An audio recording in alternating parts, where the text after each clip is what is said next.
भारत में बेरोजगारी की समस्या और उसके को लेकर के आज पूरा देश सोच रहा है, समझने की कोशिश कर रहा है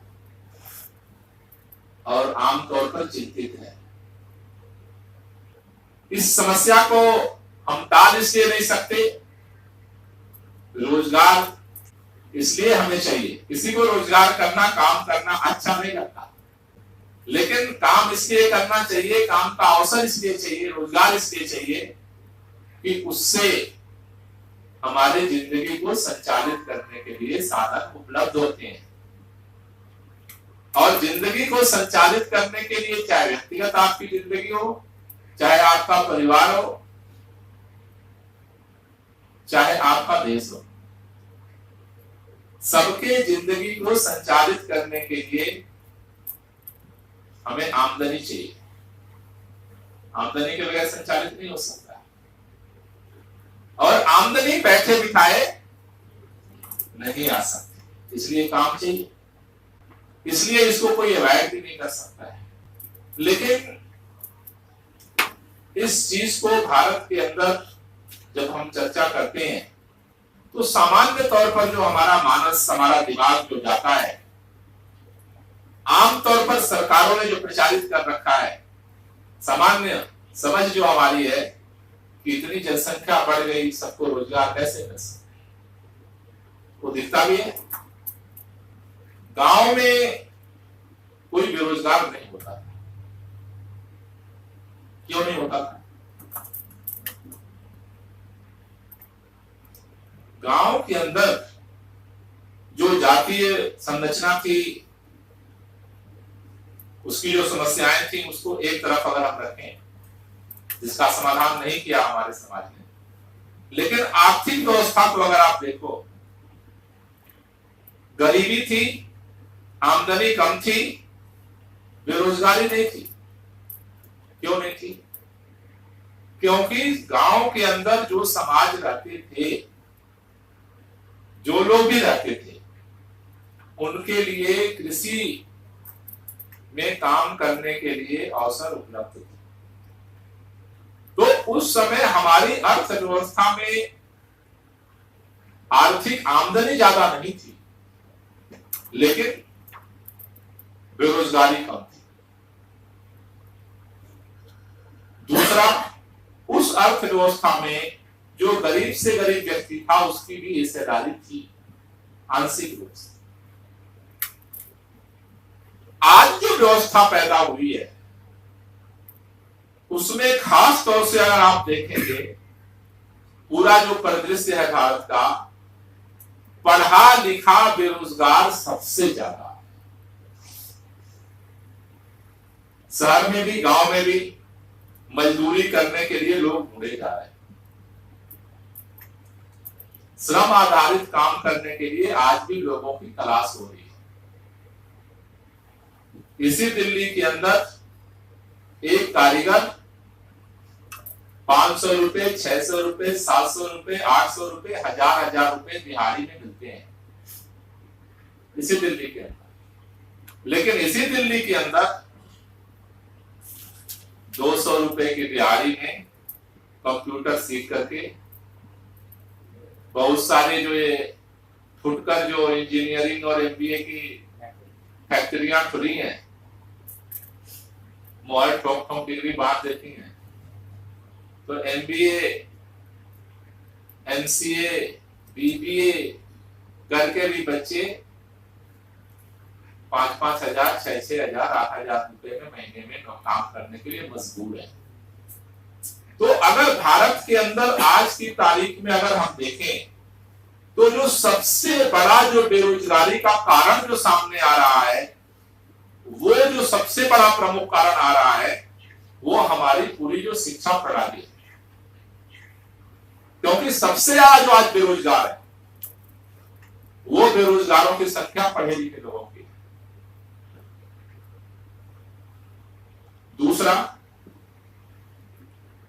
जो आज धीरे धीरे जो आप शिक्षा प्रणाली देख रहे हैं, दूसरी जो हमारी आर्थिक नीतियां हैं, उन आर्थिक नीतियों को अगर आप गौर से देखने की कोशिश करेंगे तो हमारे कई साथियों ने कहा कि ये होना चाहिए, ये होना चाहिए, ये होना चाहिए, ये क्यों नहीं हो रहा है? हम कृषि आधारित अर्थव्यवस्था को क्यों नहीं विकसित कर रहे हैं? हम अपने जंगलों पर आधारित अर्थव्यवस्था को क्यों नहीं विकसित कर रहे हैं? इसलिए हम नहीं कर रहे कि आज की तारीख में व्यक्तिगत रूप से मेरा मानना है कि भारत में इन सारे, चाहे शिक्षा व्यवस्था है, चाहे अर्थव्यवस्था है, चाहे कुटीर उद्योगों को लेकर के हमारी नीतियां हैं, चाहे बड़े उद्योगों को लेकर के हमारी नीतियां हैं, चाहे सर्विस सेक्टर को लेकर के हमारी नीतियां हैं, पूरी जो हमारी अर्थव्यवस्था है, जो सबसे बड़ा कारण है। एक सवाल आया था कि अगर मौका मिले तो सबसे पहला कारण काम क्या करना चाहिए? आज जो इन सारी चीजों में जो चक्रव्यूह में भारत फंस रहा है, उसके पीछे जो सबसे बड़ा कारण है कि हमारी आर्थिक नीतियां भारत के लोगों के लिए नहीं बनती हैं, हमारी आर्थिक नीतियां स्वतंत्र नहीं है, आर्थिक रूप से भारत गुलाम देश है। और जो सबसे पहले काम करने की जरूरत है, भारत में के संविधान में जो लिखा हुआ है कि भारत एक संप्रभु राज्य बने, भारत के लोगों की जो भारतीय संसद है उसके अंदर ये हिम्मत पैदा करनी पड़ेगी। दुनिया के दबाव में आर्थिक नीतियां बनाने की जगह भारत को सबसे पहले ये घोषणा करना पड़ेगा, भारत अपने दम पर अपने लोगों के लिए, भारतीयों के लिए अपनी अर्थनीति विकसित करेगा। जब तक ये आजादी नहीं भारत के अंदर अर्थनीति बनाने की हिम्मत, उसके बगैर भारत के अंदर पुनर्संरचना का रास्ता नहीं खुल सकता। नंबर 2, भारत की जो अर्थव्यवस्था है, भारत की जो अर्थव्यवस्था है, मैंने पहले भी कई बार आप लोगों से चर्चा की है, किसी भी अर्थव्यवस्था को संचालित करने के लिए उस अर्थव्यवस्था में सर्कुलेशन होना बहुत जरूरी चीज है। अर्थव्यवस्था अगर सर्कुलेट नहीं हो रही है, रन नहीं कर रही है, तो ठप होगी, जिसको आर्थिक मंदी कहते हैं। अमेरिका में आर्थिक मंदी आ चुकी है, 2 बार आर्थिक मंदी को झेल चुका अमेरिका, इतना बड़ा देश। दुनिया के संदर्भ में अलग से चर्चा करेंगे, लेकिन भारत के लिए, जैसा मैंने कहा कि पहला काम जो भारत को करने की जरूरत है कि अपने आर्थिक आजादी की स्वतंत्र घोषणा करने की जरूरत है। भारत खत्म नहीं होगा, इसलिए नहीं खत्म होगा कि जब अमेरिका मंदी के दौर से गुजर रहा था तब भी भारत की अर्थव्यवस्था नहीं टकराई, क्योंकि भारत की अर्थव्यवस्था आज भी इसलिए नहीं टकराई है कि आज भी भारत की अर्थव्यवस्था में जिसको लगातार खत्म किया जा रहा है, जनता की भागीदारी है। लेकिन जो दूसरा काम करने की जरूरत है कि एक सर्कुलेटेड अर्थव्यवस्था को बनाने की। पहला काम क्या है? कोई भी अर्थव्यवस्था विकसित तब होती है कि जब उसमें डिमांड पैदा हो। आज भारत को या भारत जैसे दुनिया के तमाम विकासशील देशों को जो अपने कब्जे में, उसके मार्केट को कब्जे में लेने की जो होड़ मची हुई है, और उसके लिए पार्टियों को मैनिपुलेट किया जा रहा है। ये जो पार्टियों के, पूरे राजनीतिक पार्टियों के प्रोपेगेंडा में जो बड़ा बड़ा फंडिंग जो दुनिया से हो रही है, वो इसलिए हो रही है कि यहाँ की नीतियों को अपने मुट्ठी में बांधा है। भारत एक बहुत बड़ा मार्केट है। मार्केट मतलब क्या? सबसे बड़ा मार्केट कौन सा होता है? जहां सबसे ज्यादा खरीदार रहते हैं, वही तो मार्केट सबसे बड़ा है।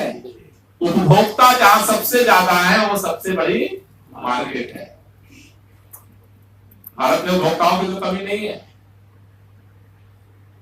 इन गरीबी के हालत में भी अमेरिका को सिर्फ इस बात पे भरोसा है कि अगर हमने भारत के मार्केट को कब्जा किया तो वहां जो उत्पादन कर रहे हैं उसकी सप्लाई यहां होगी। जब सप्लाई यहां होगी तभी उनकी आमदनी बढ़ेगी, वरना ठप हो जाएगा, गोदामों में माल सड़ जाएंगे। आज चाइना का पूरा जो अर्थव्यवस्था है इस बात पर टिका है कि अगर दुनिया के अंदर उसकी मार्केट माल की सप्लाई बंद हो गई तो आमदनी कहां से होगी। गोदामों में अगर माल भरे होंगे तो उत्पादन तो बंद हो जाएगा, उत्पादन बंद होगा तो बेरोजगारी बढ़ेगी। तो एक बात समझ में आ रही है कि जो पूरे दुनिया की आज गिद्ध दृष्टि भारत के ऊपर है, वो उसके वजह क्या है कि भारत एक बड़ा उपभोक्ता देश है। अब उसको देश से विदेश से हम देश में लाते हैं कि अगर दुनिया को समझ में आ रहा है कि भारत एक बड़ा उपभोक्ता देश है तो भारत वालों को भी समझ में आना चाहिए। आना चाहिए या नहीं आना चाहिए? अगर आना चाहिए तो यहीं से अपनी अर्थव्यवस्था को शुरू करते हैं। दूसरा जो काम सरकारों को करना चाहिए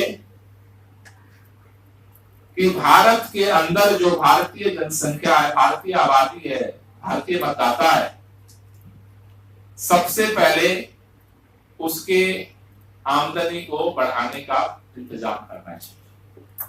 कैसे हो सकता है? भारत की आबादी का जो सबसे बड़ा हिस्सा है वो दो हिस्सा है, एक किसान और दूसरा मजदूर। तीसरे में हम सारे जितने यहां बैठे हैं वो आते हैं, जो मध्यम वर्गीय लोग हैं, जो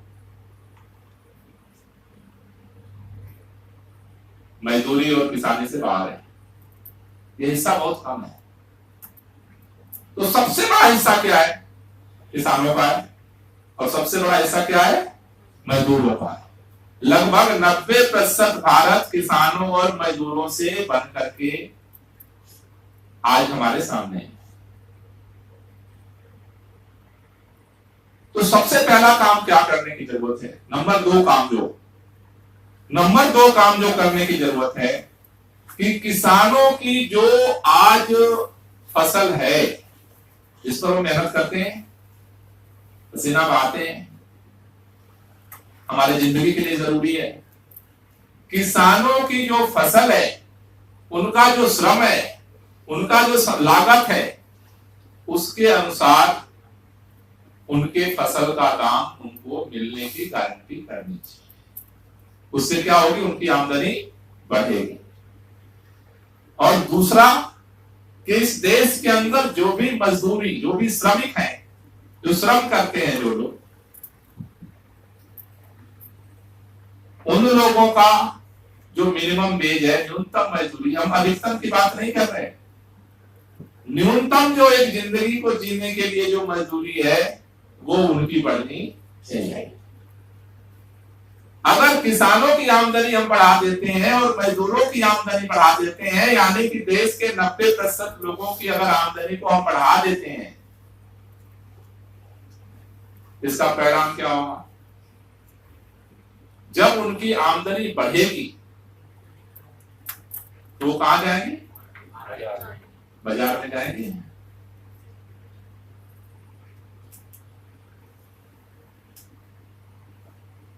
साल में जिन परिवारों में 2 जोड़ी साड़ियों में पूरी जिंदगी गुजरती है, आमदनी आएगी तो 4 साड़ी तो आएगी घर में। ऐसा नहीं है कि उनके बच्चों को उनकी ख्वाहिश नहीं होती। एक मिनिमम कम से कम जरूरत जो उनको है, जितना अभी हम ही लोगों को जरूरत है, अपनी जरूरत को आप देख लो। अगर हमारी जरूरतें जितना है, बहुत लग्जरी तो नहीं है किसी की, एक सामान्य जो जरूरत है, अगर इतनी ही जरूरतों को पूरे करने की क्षमता अगर इस देश के 90% आबादी को मिल जाए तो मार्केट जाएंगे, मार्केट में जाएंगे तो खरीदारी करेंगे। जब मार्केट में खरीदारी बढ़ेगी, डिमांड जब बढ़ेगी, तो फिर क्या चाहिए? सप्लायर चाहिए। दुकान जो खाली होगी, दुकानदार तो भागेगा, आया कि नहीं भागेगा? भागेगा। तो अगर 90% लोगों की आमदनी को बढ़ा दिया जाए तो जो साल में 1-2 बार गरीबों की ईद, दिवाली, होली मनती है, ये 12 मासी हो सकती है। और जब 12 मासी बनती है तो सबसे पहले तो इस देश के अंदर व्यापार बढ़ता है। व्यापार बढ़ता है तो मध्यम वर्गीय लोगों के लिए व्यापार में शामिल होने का अवसर मिलता है। और हर दुकान पे आज 2 बंदा जो रखा हुआ है वहां पे 4 लोगों के लिए काम करने के अवसर अपने आप बढ़ जाता है, केवल डिमांड बढ़ने से। और जब डिमांड मार्केट में बढ़ती है तो वो सप्लायर ढूंढेगा, सप्लायर जब ढूंढेगा तो फैक्ट्रियां तो बढ़ेंगी तो सप्लाई होगी। आज जिसके पास 1 यूनिट है और उसका माल गोदाम में सड़ रहा है, वो बैठे बिठाए कारीगर की तनख्वाह दे रहा है, मार्केट ढूंढ रहा है जबरदस्ती का भारत में घूम घूम के कहा हमारा माल है। आज जो सारे जो फैक्ट्री छोटे उद्योग अगर आप देखो तो सारे छोटे उद्योग जो है क्रैश हुए पड़े हैं। लोगों को समझ में नहीं आ रहा है कि क्या करें, पीछे भी नहीं हट सकते, आगे भी नहीं बढ़ रहे हैं, जूझ रहे हैं लोग। अगर डिमांड बढ़ती है, मार्केट में डिमांड बढ़ती है तो ये जो जितनी फैक्ट्रियां हैं, एक फैक्ट्री मालिक कल दूसरी फैक्ट्री लगाने के बारे में सोचेगा, और जब दूसरी फैक्ट्री लगाने के बारे में सोचेगा तो रोजगार के अवसर बढ़ेगा। तीसरी चीज की जब आमदनी बढ़ती है, जैसे मार्केट में आमदनी बढ़ी, व्यापार आप करते हो, तो जब मार्केट में आपकी आमदनी बढ़ती है तो आप उनकी जरूरत दूसरे तरह की थी। उनकी जरूरत थी बच्चे के लिए कपड़े की, उनकी जरूरत थी साड़ी की, उनकी जरूरत थी रिश्तेदारी में कहीं जाने के लिए गिफ्ट की, थोड़ी थोड़ी चीजों की। लेकिन जब व्यापारी की व्यापार बढ़ती है तो व्यापार बढ़ने पर वो भी मार्केट में जाता है, अपने से हायर मार्केट में जाता है। साइकिल अगर उसके पास थी तो मोटरसाइकिल के लिए जाता है। तो मोटरसाइकिल की जब डिमांड बढ़ती है तो मोटरसाइकिल वाली फैक्ट्री भी तो बढ़ेगी। तो अगर इस देश के अंदर दूसरा जो सबसे बड़ा काम करने की जरूरत है कि इस देश के 90% किसान और मजदूर जो हैं उनकी एक न्यूनतम आमदनी की गारंटी, उनको जो हक है, उनका न्यायोचित हक है, एक मिनिमम मानवीय हक है, उसकी गारंटी करने की जरूरत है। काम नंबर 1, ये तो हमने मार्केट के आधार पर। इस देश के अंदर मेरा बहुत स्पष्ट मानना है कि भारत के अंदर 90% तकनीकी को भारतीय परिस्थितियों के अनुरूप हमें विकसित करने का निर्णय लेने की जरूरत है। दुनिया से हमें सिर्फ उन टेक्नोलॉजी को लेने की जरूरत है जिस टेक्नोलॉजी को भारत के अंदर आज की तारीख में अभी हम निजात नहीं कर सकते। टेक्नोलॉजी को लेने की जरूरत है। अभी हम सामान ले रहे हैं, अभी हमारा कॉन्ट्रैक्ट जो हमने समझौता गुलामी के ऊपर करके सिग्नेचर, सामान आयातित करने का, टेक्नोलॉजी लेने की जरूरत है। लेकिन 90% हमारे आईआईटी में, हमारे इंस्टीट्यूट में इतने माइंड्स, इतने दिमाग हैं कि सरकार अगर निर्णय ले ले तो उत्तराखंड में, जम्मू कश्मीर में, हिमाचल प्रदेश में जितना जो पर्वतीय क्षेत्र है वहां किस तरह की टेक्नोलॉजी की जरूरत है और वहां पर किस तरह के उद्योग विकसित हो सकते हैं, चाहे वो आयुर्वेद से संबंधित हो या फिर जितने तरह के वनों पर आधारित जो उद्योग विकसित हो सकते हैं, उसके अनुरूप हमें टेक्नोलॉजी विकसित करने की जरूरत है। वहां पर वहां के लोगों को बड़े पैमाने पर रोजगार दिया जा सकता है जो पर्वतीय क्षेत्रों। ठीक उसी तरह से भारत के अंदर जंगली क्षेत्र है, छत्तीसगढ़ है, झारखंड है, उड़ीसा है, महाराष्ट्र है, आंध्र प्रदेश है, तेलंगाना है, उसके बीच में एक बहुत बड़ा जंगली क्षेत्र है, वहां बहुत कुछ छुपा हुआ है। हमें वहां के लिए स्पेशल टेक्नोलॉजी को विकसित करने की जरूरत है जिसके आधार पर हम वहां पर उद्योग को विकसित कर सकें, वहां बड़े पैमाने पर लोगों को रोजगार दिया जा सकता है। तीसरा, हमारी नदियां हैं, हमारे तालाब हैं, पूरे देश में तालाबों का, छोटे छोटे नदियों का और समुद्र का जाल बिछा हुआ है भारत में। तीसरा, हमें ऐसी टेक्नोलॉजी विकसित करने की जरूरत है जो जल पर आधारित छोटे छोटे उद्योगों को विकसित कर सके। और चौथा जो सबसे बड़ा सेक्टर हमारा है कृषि क्षेत्र, मैदानी इलाका। उन मैदानी इलाकों में हमें जो हमारे वो भी एरिया देखना पड़ेगा। अलग अलग मैदानी इलाकों में अलग अलग फसलों का उत्पादन होता है। कहीं पर मसालों का उत्पादन होता है, कहीं पर गन्ने का उत्पादन बड़े पैमाने पर होता है, कहीं पर गेहूं का उत्पादन होता है, कहीं धान का उत्पादन होता है। जैसे छत्तीसगढ़ है, छत्तीसगढ़ धान का अटूरा कहा जाता है। कई ऐसे देश हैं, देश के अंदर कई ऐसे राज्य हैं जहां पर 2-2 बार साल में धान का उत्पादन होता है। अब वहां पर हमें राइस इंडस्ट्री को विकसित करना पड़ेगा।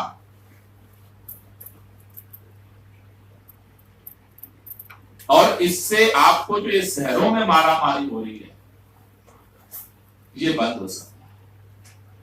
क्योंकि अगर दिल्ली में सबको आप रोजगार देना चाहोगे, मुंबई में सबको रोजगार देना चाहोगे, चेन्नई में सबको रोजगार देना चाहोगे, कोलकाता में सबको रोजगार देना चाहोगे, असंभव है।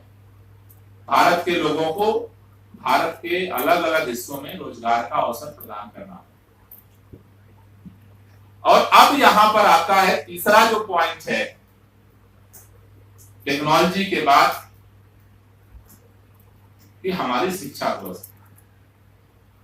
हमें इन सारे इलाकों में जिस तरह की टेक्नोलॉजी और जिस तरह के उत्पादन के अवसर विकसित हो सकते हैं, उन क्षेत्र के लोगों को वहां की जो हमारी शिक्षा प्रणाली है, सामान्य ज्ञान के, इतिहास के, गणित के सामान्य ज्ञान के साथ साथ हमें वहां के उद्योगों के आधारित टेक्नोलॉजी का नॉलेज देना पड़ेगा, जिससे कि स्कूल से निकलने के बाद उस बच्चे को काम मिलने की गारंटी हो। और सबसे जो आखिरी चीज है वो है बाजार व्यवस्था। आज इस देश के अंदर लघु उद्योगों की कमी नहीं है, बंद किए जा रहे हैं, लेकिन जितने छोटे व्यापार हैं, जितने जो सारा जो आपने कहा दस्तकारी का काम है, गांव में है, सहकारी व्यवस्था आप ले लो, बहुत तरह के प्रयोग आज भी देश में चल रहे हैं। अभी ये नेचुरल फार्मिंग का चला है। इन सारे जो छोटी छोटी चीजें हैं वो सारा दम कहां तोड़ती है? मार्केट के अभाव। आज किसान जो पिट रहा है वो भी मार्केट के अभाव में पिट रहा है।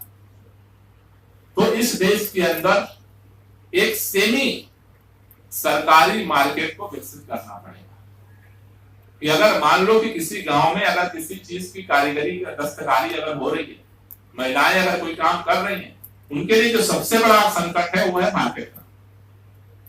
मार्केट नहीं है और फिर दलाल लगे हुए हैं, फिर उनको देते हैं 10 रुपए और बेचते हैं 100 रुपए में। तो जो एक मार्केट को विकसित करने की जरूरत है। मुझे लगता है कि अगर इन 5 सूत्रों पर काम, अगर इन 5 सूत्रों के आधार पर भारत की नीतियों को निर्मित किया जाए तो भारत के अधिकतम लोगों को रोजगार की गारंटी की जा सकती है। सूत्रों पर काम करे तो भारत की बेरोजगारी को जड़ से मिटाया जा सकता है। और भारत के अंदर जो बात लोगों को झुठलाने के लिए झूठ बोलते हैं, सचमुच जुमले से नहीं, इन 5 सूत्रों के आधार पर भारत को एक आर्थिक महाशक्ति बनाया जा सकता है जो दुनिया को गुलाम नहीं बनाएगी, अपने भी जिएगी और दुनिया को भी जीने का रास्ता बनाएगी। और तब जो हमारा जो आदि काल का सपना है कि सर्वे भवन्तु सुखिनः, सर्वे सन्तु निरामयाः, सर्वे भद्राणि पश्यन्तु कश्चित् मा दुःखात्, तो दुखों के निवारण का रास्ता बन सकता है। लेकिन वो मॉडल भारत को आज या कल दिखाना है। इसलिए भी दिखाना जरूरी है, केवल भारत के लिए नहीं, पूरी मानवता के लिए। पूरे दुनिया के अंदर जो मॉडल खड़े हो रहे हैं वो फेल होते जा रहे हैं, उनके पास इन चीजों का जवाब नहीं है। और इन सब चीजों के आधार पर ही आप कुदरत के साथ रह सकते हैं, प्रकृति के साथ रह सकते हैं। और मनुष्य और प्रकृति का बैलेंस अगर नहीं बनता है तो एक व्यापक अगर दृष्टि में देखो, ये जो ब्रह्मांड का बैलेंस है वो खत्म हो सकता है। और वो जो खत्म होता है तो जो विकास की आज जो अंधी दौड़ चल रही है उसके पास इसका कोई समाधान नहीं है। तो मुझे तो ऐसा लगता है कि भारत के पास इसका समाधान है और उस समाधान की तरफ हम सब धीरे धीरे आगे बढ़ सकते हैं। इस संकल्प के साथ हमें आगे बढ़ने की जरूरत है। शुक्रिया।